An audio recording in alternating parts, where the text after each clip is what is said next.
Makakasama po natin si Boy Colots.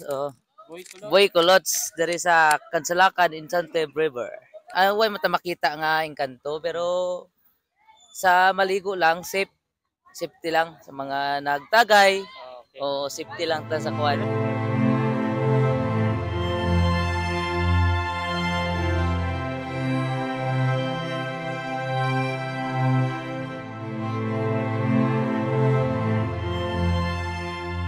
So time check mga idol, mag-aalas 12 na po ng tanghali at nandito tayo ngayon sa bayan ng Isabela. At ngayong araw, meron tayong pupuntahan sa syudad ng Giyulngan at sakop na po iyon ng Negros Oriental. So bago po tayo makapunta at makarating sa ating paroroonan, dadaan muna tayo dito sa bayan ng Isabela. At sabay-sabay natin puntahan at saksihan ang kagandahan ng adventure natin ngayon. Isa rin ito sa dinarayo dito sa Negros. Sana samahan nyo ako hanggang sa huling video na ito mga idol. Sabay-sabay natin saksihan ang kagandahan ng lugar na ito. Tara, let's go!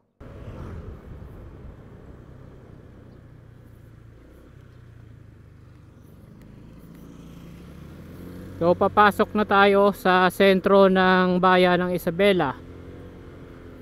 So bago tayong mag-proceed sa ating pupuntahan, check muna natin ang ating mga kailangan.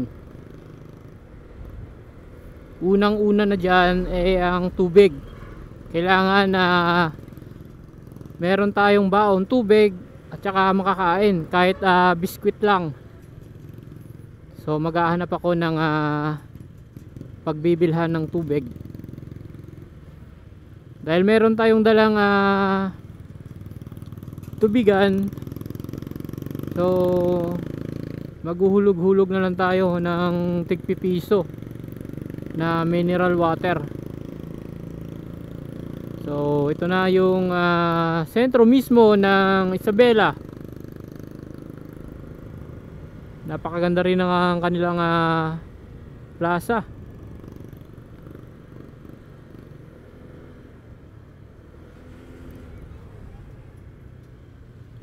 At bubungad sa atin ang kanilang simbahan.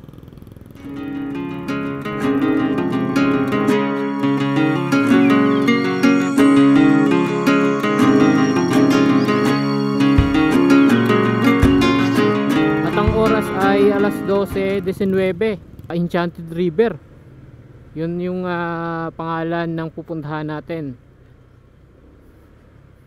So stay put lang po kayo dyan at manood, dahil ako na mismo ang magdadala sa inyo papunta sa mga ganitong lugar na hindi masyadong mapuntahan dahil hindi po ito accessible.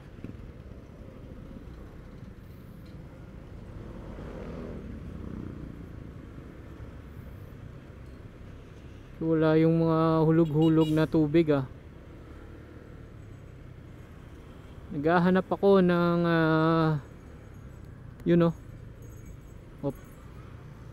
check muna natin dito, baka meron dito.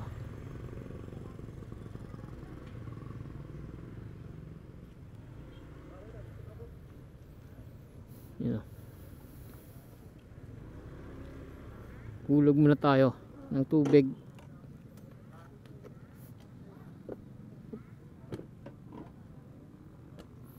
Tutumba pa.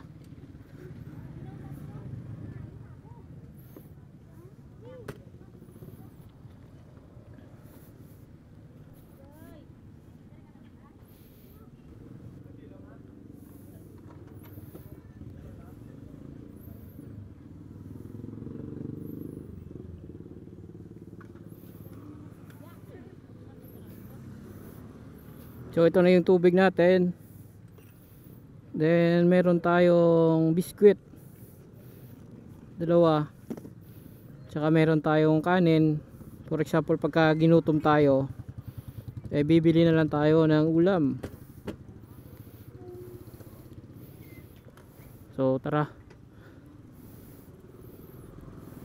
at pupunta na sa ating destinasyon at lalabas na tayo sa kanilang sentro mga idol.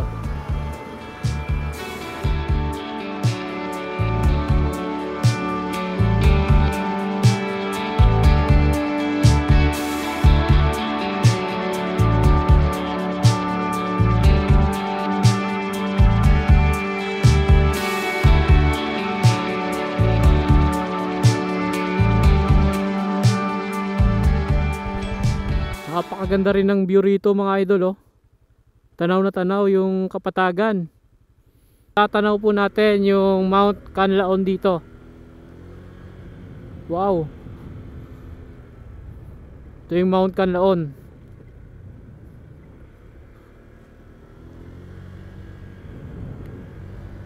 First time ko pong makadaan dito mga idol. So sure ball muna natin yung gas natin. Baka walang mabilan doon sa taas. So bibili tayo dito sa bote-bote.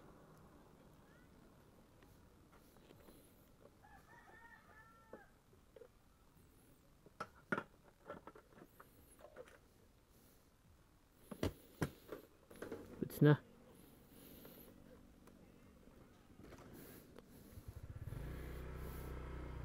So kailangan natin bilhin yung mga kailangan natin bago tayo pumunta sa ating paroroonan, dahil sure ako walang mabibilan doon na gasolina. I've seen a lot of change, been through a lot of pain.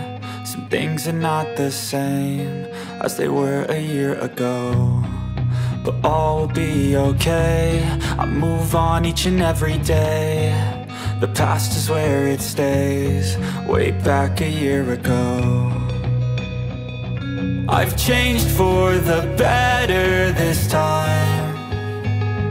I thought I would never be fine. So nandito na tayo sa proper ng Barangay Sikatuna. So sakop po ito ng bayan ng Isabela. So nandito tayo ngayon sa boundary, highway boundary mismo ng Negros Occidental. So pagdating po rito Negros Oriental na po. So ito yung pinakahuling barangay ng bayan ng Isabela. Papunta na po tayo sa siyudad ng Giulngan. Sakop na po ng Negros Oriental. Ganda ng view rito.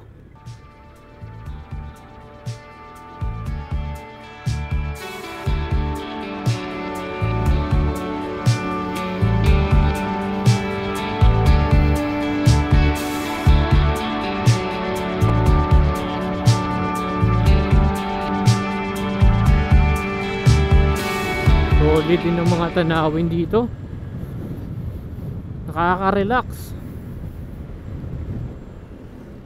So nakalimutan ko palang sabihin na meron din pala tayong spot dito na pupuntahan, na binansagan din itong Chocolate Hills ng Negros.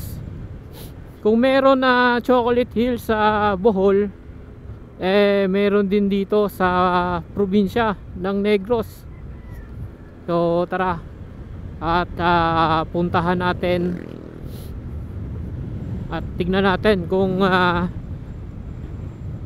Chocolate Hills nga ba yung lugar. Kagaya rin ba sa Chocolate Hills ng Bohol?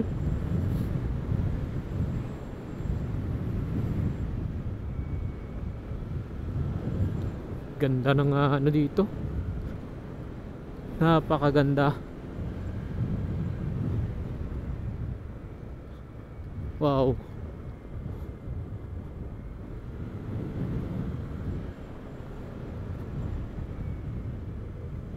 Ang ganda rin ng mga kurbadahan dito.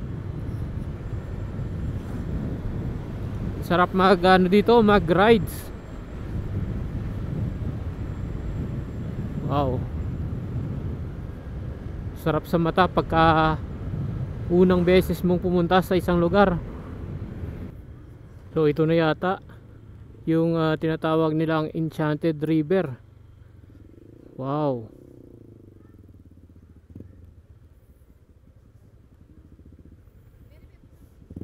Ito na nga yun mga idol. Wow. Napakalinaw ng tubig oh.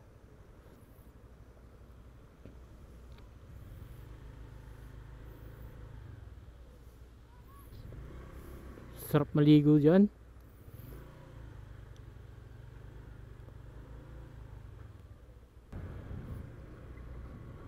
Nasa highway lang mismo no. So ito yung highway mga idol oh.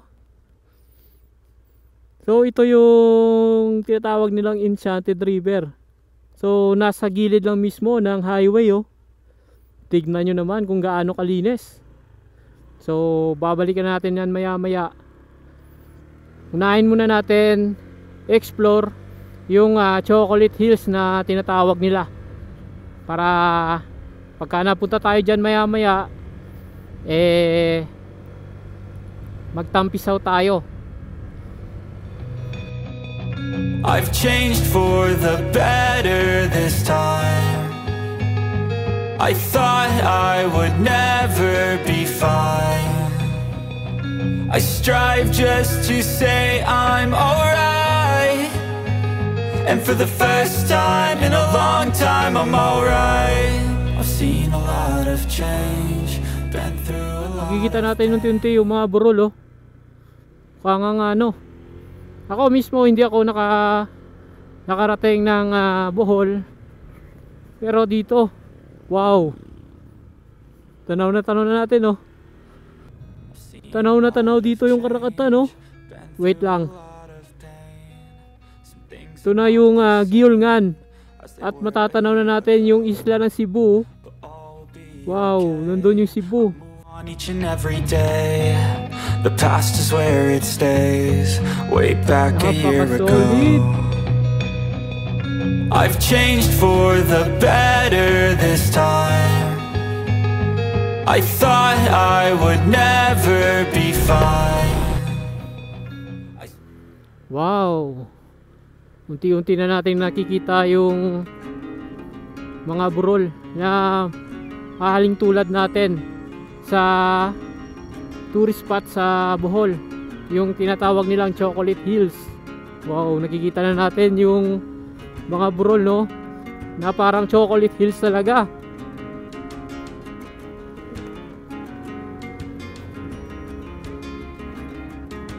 Sobrang ganda rito na natin. Wow.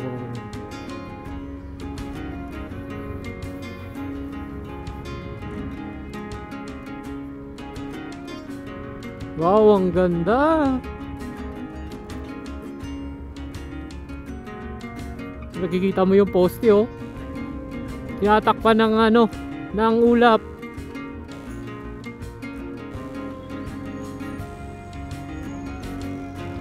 Wow.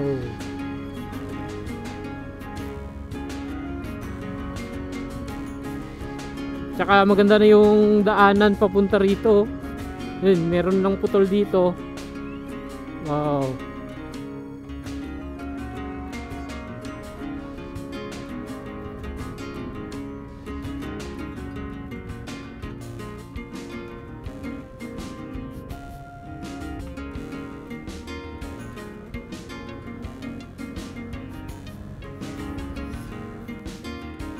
Putol-putol lang yung kalsada rito. Pero okay na okay.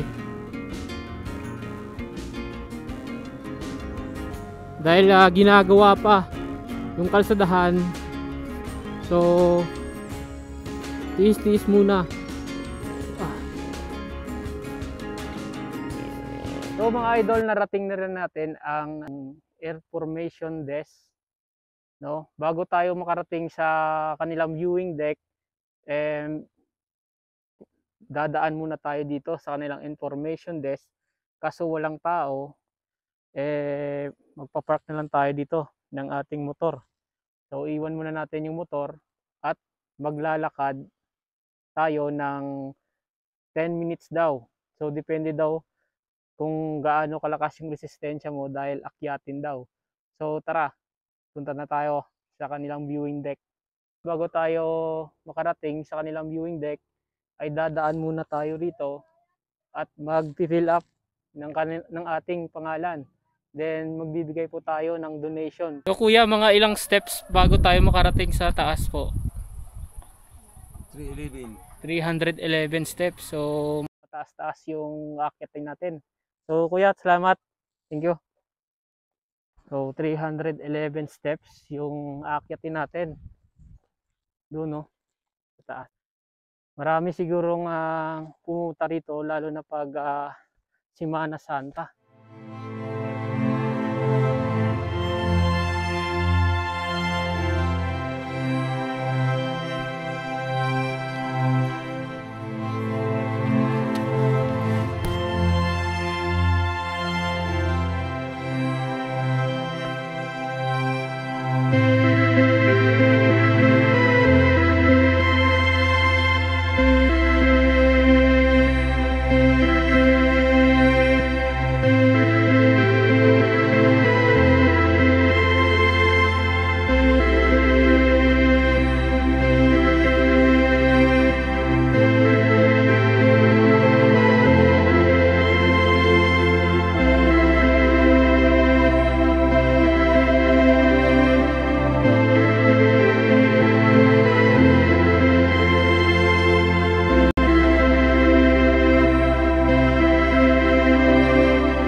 So, nasaksihan natin ang kagandahan ng Hinakpan Hills dito sa Gihulngan City, Negros Oriental. So, magpuproceed na tayo sa next destination natin. Let's go!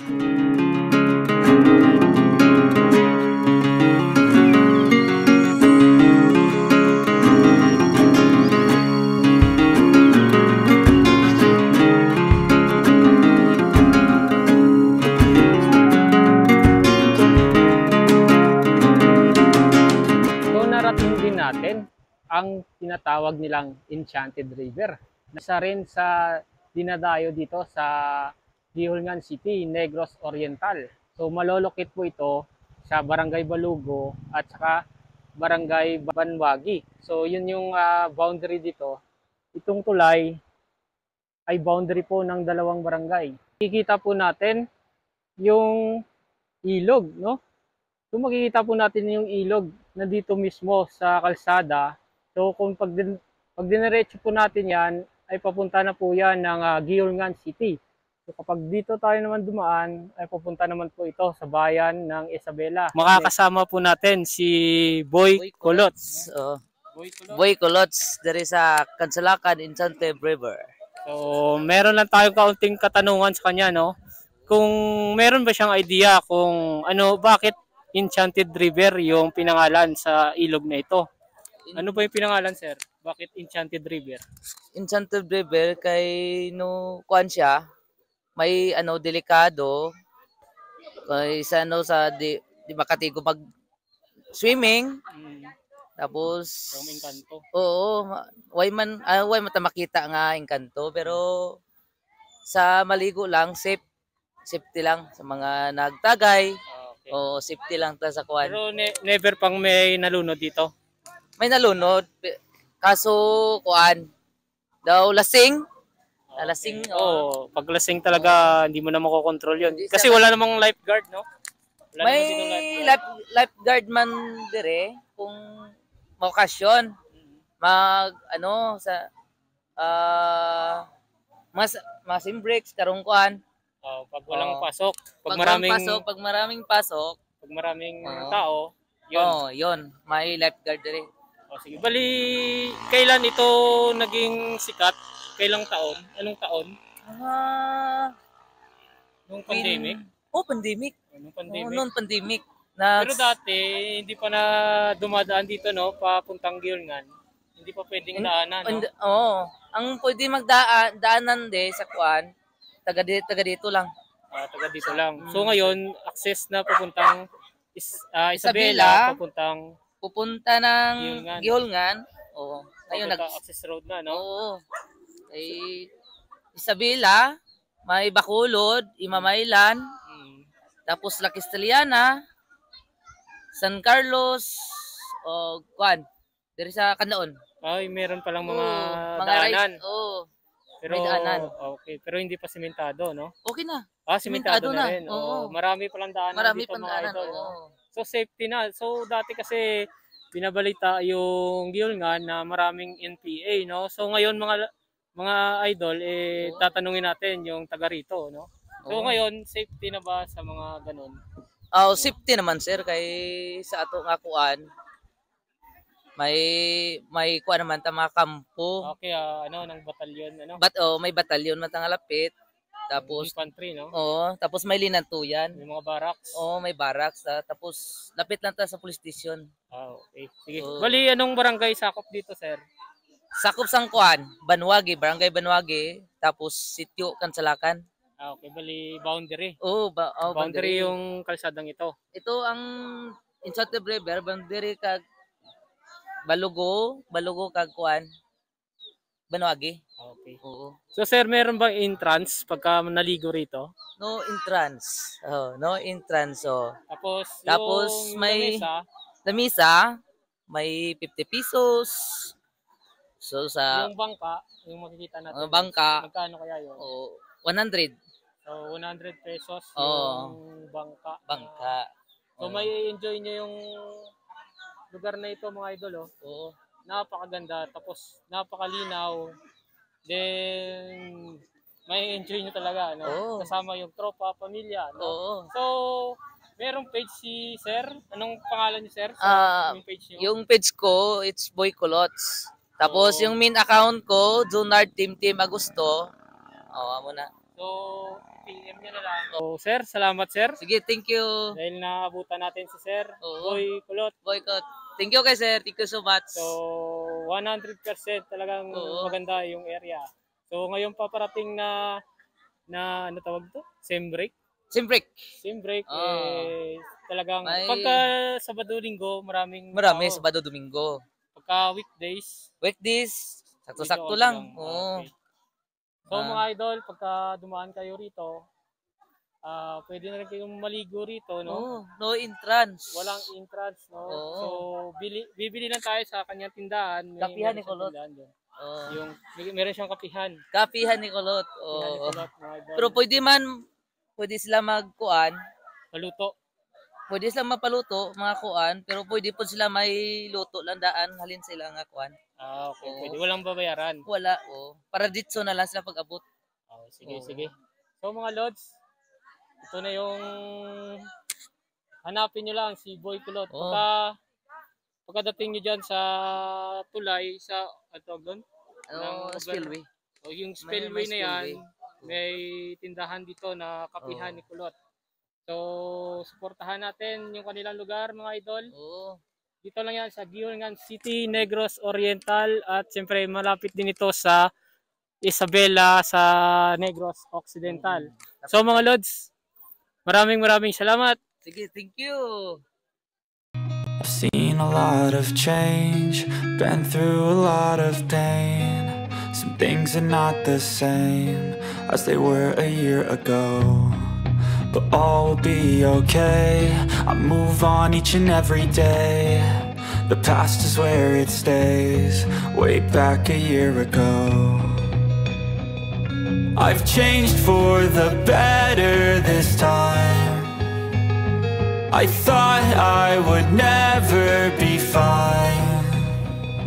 I strive just to say I'm alright. And for the first time in a long time, I'm alright.